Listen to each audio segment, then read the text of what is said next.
la limite, la fin. Puisqu'on a vu un finis fine, c'est la fin, c'est la limite, c'est le pays, la limite d'un champ, les frontières d'un pays, le pays lui-même, le territoire, les bornes, les limites, le terme, la fin de quelque chose, le degré suprême.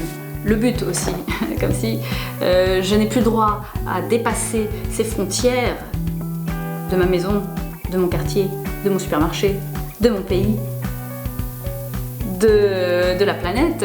Ça, je pourrais jamais. Enfin, en ce moment, on ne peut pas trop sortir de la planète Terre.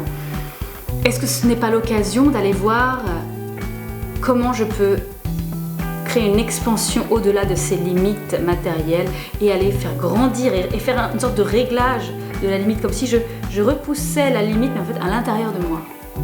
Et c'est ce à quoi nous invite, entre autres, la méditation. Et moi, j'ai vraiment observé, depuis que je pratique cette méditation depuis de nombreuses années, que quand je ferme les yeux, tout en restant en tailleur ou dans une autre position, on n'est pas obligé d'être en tailleur, mais je ne bouge pas. Donc, en fait, je suis confinée dans mon corps sans mouvement. C'est vraiment la situation extrême d'un confinement. Je suis à l'intérieur de moi.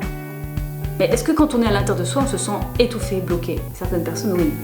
Enfin, globalement, quand on est occupé justement, busy, on va par monts et par vaux, qu'on enchaîne une activité une autre, c'est comme si on voulait échapper à ce sentiment d'être enfermé à l'intérieur de ce corps.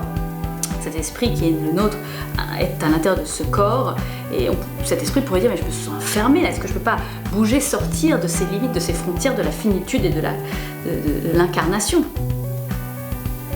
Eh bien, ce confinement, ce confinis, ce mot d'être voisin, en fait, on est voisin de qui? On est voisin de soi. D'abord, je suis voisin de moi. C'est-à-dire qu'il y a moi à l'intérieur de moi et à l'extérieur, il y a moi qui projette. À l'extérieur, il y a l'autre.